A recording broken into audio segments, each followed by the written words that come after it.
Ladies and gentlemen, our guest speaker today, Dr. Will.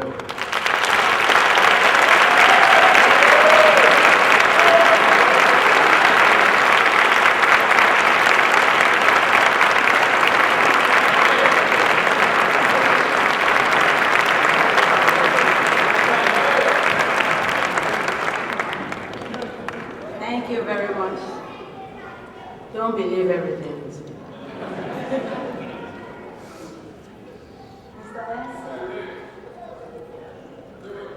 Executive Director, Heads of Department, Faculty and Staff, especially Faculty and Staff, and friends, family members, and all cheerleaders of our great graduates, and of course our distinguished graduates this afternoon. I feel very humble to be honored like this, giving the commencement address for such a great, dynamic, and reputable college such as Lincoln College of Technology. It's really, really my pleasure to serve in that role this afternoon. And I know you have been working so hard, so I'm not going to keep you long. I know you're ready to walk that stage, grab your degree. But my topic this afternoon, I will just take a few minutes, I promise you. I asked Mr. Milligan and Michelle what the theme was, but already my theme was the long journey. And they told me the theme of the occasion was the journey has just begun. All right, so now we are going to speak on journey, life's journey, right? A couple of weeks ago, Agassi University in Sarasota, Florida, my doctoral alma mater, invited me to their 9th annual business presentation. They wanted me to do a presentation there. And I drove, my best friend and I, we drove to Florida from here. On our way, we had no problem, no weather-related issues. But coming back from Florida to Georgia, all the way Florida, it was sunshine. As soon as we crossed the Georgia border, storm. The storm was so fierce I couldn't see. So I had to pull over to a gas station, and then my friend said, we cannot stay here all day long waiting out the storm. Let's hit this storm head on. Well, she's a professional driver, she has her CDL, and so I trusted her, she took over the wheel, and we hit that storm. We drove through that storm, and a few minutes later, guess what? Sunshine.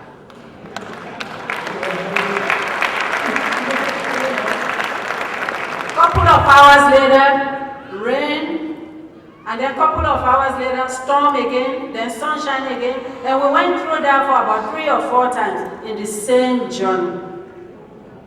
Now you know where I'm coming from, right? Life's journey, you never know where it's going to take you. My own journey began in the small country of West Africa, like our MC said. I never knew that it would land me to such a great country such as the United States of America. Because of a civil war, 11 years bloody war in my country. So okay, I ended up here. The only skill set I had was secretarial. So all I could do were clerical jobs. I did that fine. In my 20s, no problem. In my 30s, no problem. But 40s, nobody wanted 40-year-old secretary no more.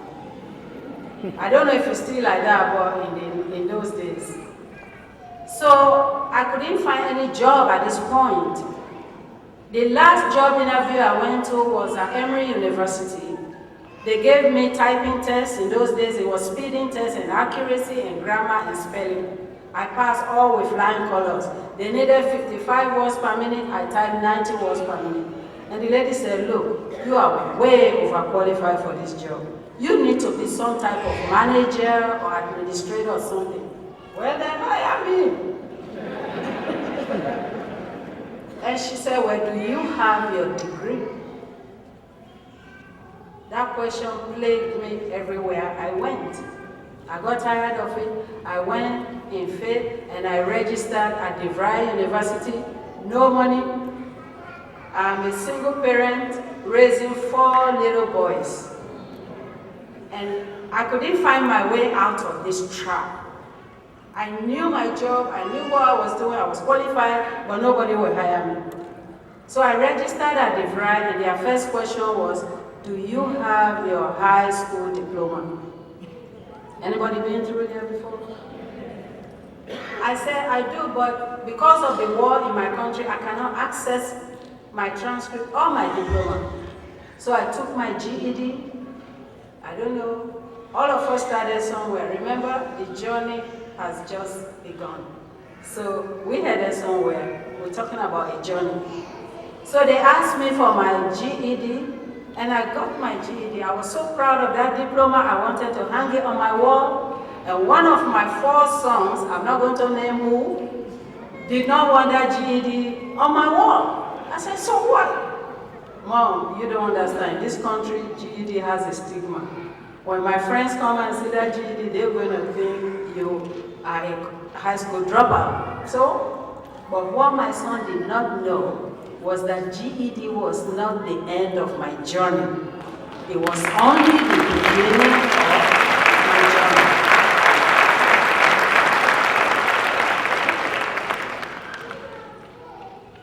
So you graduates today, you have proven that your high school diploma, you walked through this door at Lincoln College of Technology, you have proven today that that was not your end, but just your beginning of the journey, because now you have your associate.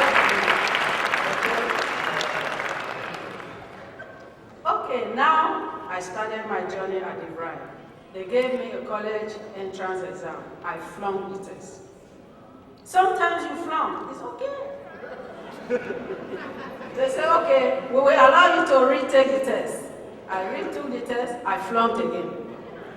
Algebra, I have not seen in 20 years. I left school a long time ago. X to the power of 3, I didn't understand. I've forgotten all that. And I flunked the test. So I was so challenged, and I'm like, all these 18-year-olds I see in this college, they passed the test. Look at me. I determined I will pass that test. You know how. So I shared with a sister at church, and she said, I'll help you. So she coached me on that algebra. And then when I came the 3rd time, they said, if you flunk it this time, you will not be allowed to take the test until 6 months later.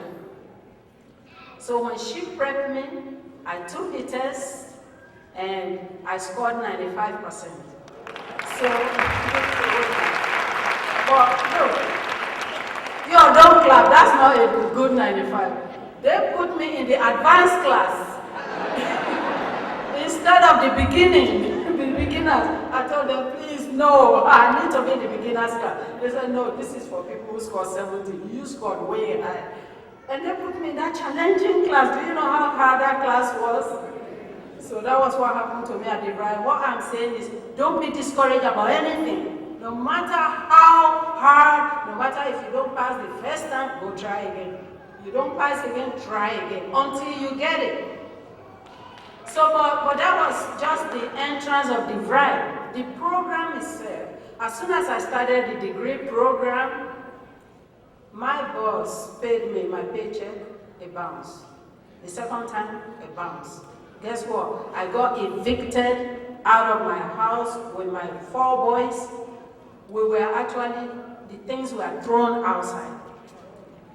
And here I am now, homeless, with no money, 4 sons hanging on to me, looking up to me for everything. We ended up in a homeless shelter. From the shelter, I took mother bus, mother train, go to work, took mother bus, mother train, go to DeVry, do my work because I had no car, no computer to do my work, nothing. I rode the mother, and you know, just you ride the train, then you change, then you go the bus, then you change. I got to DeVry, and then do my assignment in the computer lab, get back on the train, the bus, go back to the shelter. I kept doing that, until that storm was over.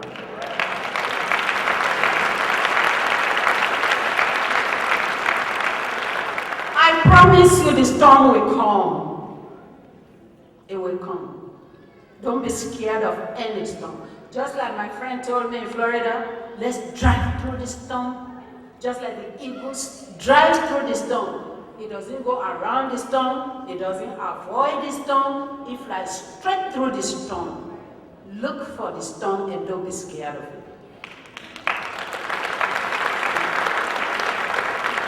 But at the end of every storm, I promise you, just like Georgia weather is, you hang in there for a little while, guess what you're going to see? Sunshine. And do you know my sunshine? 1 minute, I made $14,000 clerical income when AT&T hired me. The very next day, they started with $42,000. In those days, that was big money. And see the sunshine? Hanging in there for a little while. I could have dropped out at that shelter and all that, but then I would have stayed right where I was. So that's what I'm saying, don't scare of the sunshine, the storm. And that was my bachelor's degree. You have to forgive me, I was asked to share my testimony. So for the master's degree, when I saw AT&T benefits, tuition reimbursement. Look for every opportunity wherever you go. I promise you, there is always an opportunity. If there's no way out, don't be scared, go for it. While you are in it, where there's a will,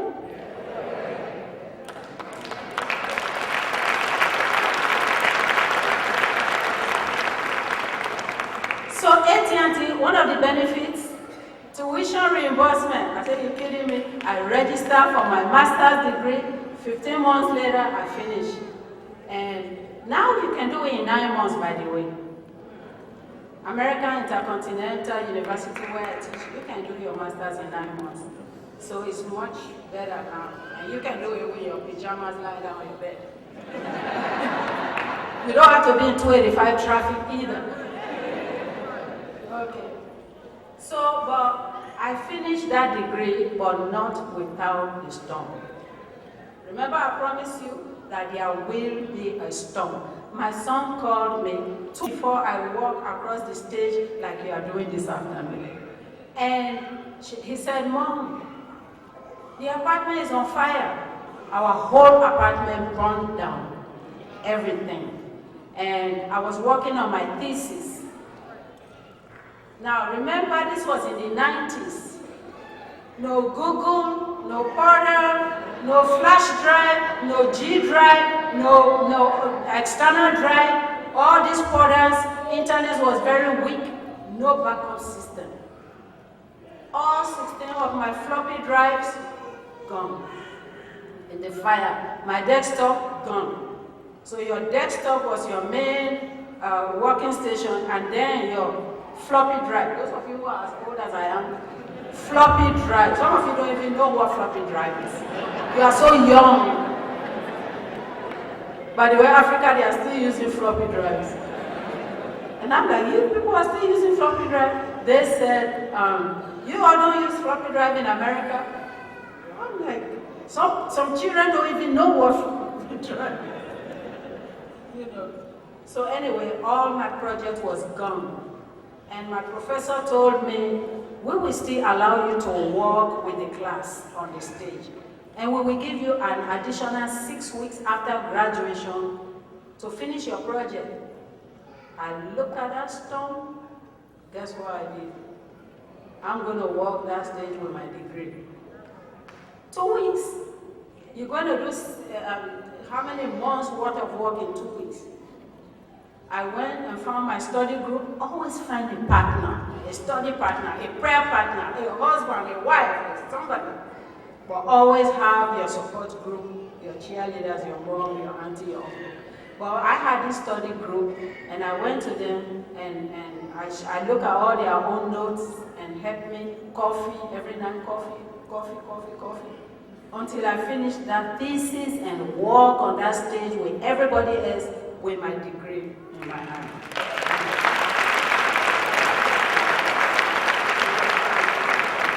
That was the storm for the master's degree. I told you you will have storm. But if you focus on that storm, you won't go anywhere. Just be like, this is just temporary, this will pass, I'm going to go there. Storm or no storm, I'm going. So finally, I got my master's degree and the sunshine came. Now, all the universities wanted me to teach. Before, they will not teach me because if you're going to teach in some of these universities, you cannot teach with just your bachelor's. You need your master's degree. And Australia wanted me, Troy wanted me, AIU wanted me, all these universities.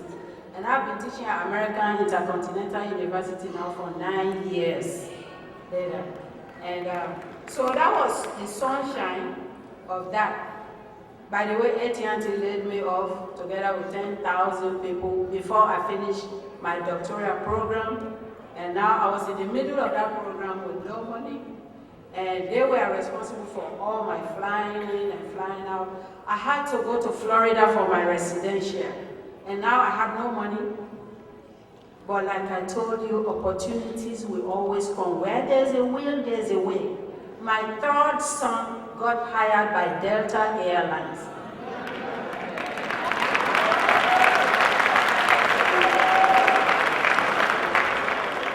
What if I have said, no, I don't have money to fly to Florida, I don't have money to fly to Africa to do my data collection, and I just sit there? Did I know he was going to be hired? Use your faith and shoot for it. That's what you need to do. And so he got hired. I went to Delta. I was good. And first of all, I knew when their plane is full and when their plane was not full. So when I do my standby, I'm in the first class. So that was how I was able to fly back and forth to Florida. And I went to Sierra Leone 3 times because my dissertation topic was distance education in Africa, a tool for enhancing learning opportunities in Sierra Leone. So I had to go collect data to do my research work. Finally, I completed the doctoral program in 3 years, but not without the storm. Now my 25-year marriage ended in a divorce, and I don't have to even share the heartbreak coming with that. But I had to finish my comprehensive exam. Without that, you don't have your doctorate degree. That was the time, truly, I felt like giving up. I was so emotionally wrecked. Because of my Christian principles, I always believe in, I will not go there right now. But just to tell you how hard it was on me, it was very hard. This was one of the toughest, right? But it was also a storm. And my support system were my boys. My eldest son told me, oh no, you've gone this far? You're going to finish this. You have to finish this. And in fact, if you are going through any extenuating circumstances like that, the school will allow you more time. But my son said, no, you have to finish this. You've been through storms before. This is not your first. You always tell us, so now, what you always tell us, now you have to do it. And so I finished the exam and I passed. And my journey now started. The only reason I'm before you this afternoon, ladies and gentlemen, is because of my GED to the Ph.D. What if I never had that GED? I would not be so honored to address great people like you. Never underestimate small beginnings. You never know what is ahead.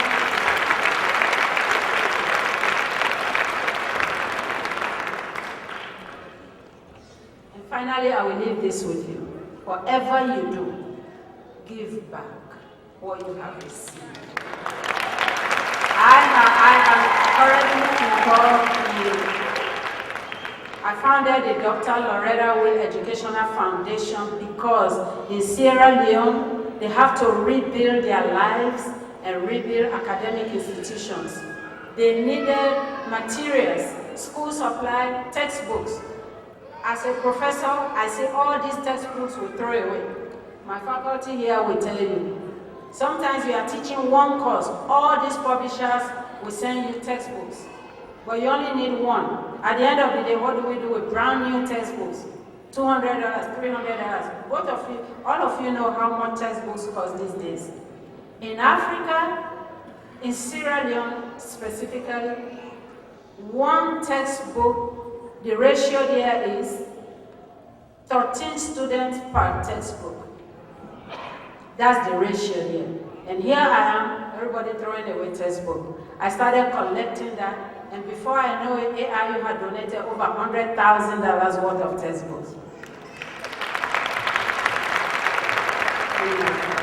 And I shipped them, donated them to all the universities and schools, and then I came back, and my website, just like Brandon and others found me, a school in Lauretta here found me on Google. And they called me. The next thing I know, they had donated over $1 million worth of school material just last year.